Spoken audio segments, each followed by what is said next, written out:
Praise the Lord. Hallelujah. கர்த்தருக்கு மகிமை உண்டாவதாக. உங்க வாழ்க்கை, உங்க குடும்பத்தில் தேவ சமாதானம் நிச்சயமாக வருவதாக.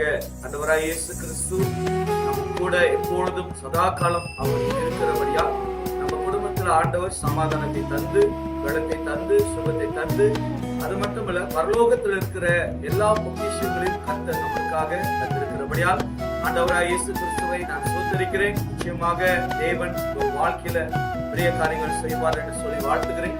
பிரியமானவர்களே, இந்த நாளில் நாம் காணப்போகிற தேவனுடைய வார்த்தை 1 கொரிந்தியர் 7:20 சொல்லுகிறது, அவன் தன் அழைக்கப்பட்ட நிலைமையிலே நிலைத்திருக்க கடவன். அல்லேலூயா. இன்றைக்கு ஆண்டவர் நம்மளை அழைத்திருக்கிறார். அதனாலதான் இன்னைக்கு ஆண்டவருடைய பிள்ளைகளாக இருக்கிறோம். ஆமென்.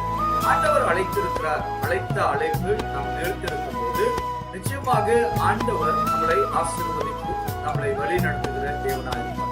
இன்னைக்கு அநேக பேர் தேவனை அழைத்த அழைப்புல நிலைத்திருக்கிறதுனாலதான் உயர உயர அவர்கள் நிலைமை அடைகிறார்கள். அல்லேலூயா. நீங்கள் வேதத்துல பார்க்கும்போது ஆண்டவர் அழைத்த எல்லா மனுஷனையும் கர்த்தர் உயர்த்தி, அப்படியாக உங்களை அழைத்திருக்கிறார் என்று சொன்னால் நிச்சயமாக ஆண்டவர் உயர்த்துவார்.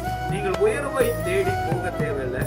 மனுஷனுடைய உதவிகளை நாடி அந்த உயர்வை நீங்கள் அடைய தேவையில்லை.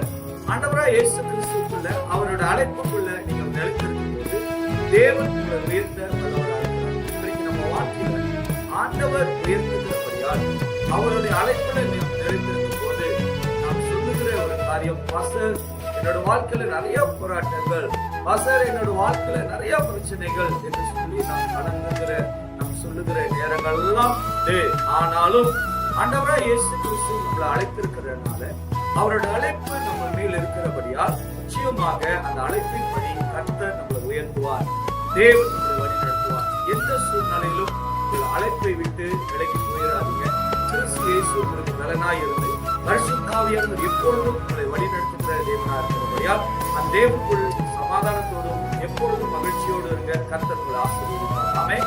1 கொரிந்தியர் 7:20 உங்களோடு பேசியிருக்கும் என்று சொல்லி நான் விசுவாசிக்கிறேன். ஜெபம் செய்வோம். நல்ல தகப்பனே, இது உங்களுடைய அழைப்பை குறித்து நாங்கள் தியானிப்போம். ஆண்டவரே, இந்த வேளையில் ஆண்டவரே, உங்களுடைய அழைப்பை நிலைத்திருக்கிற ஒவ்வொரு பிள்ளைகளையும் தேவன் தேற்றுவீராக, பலப்படுத்துவீராக.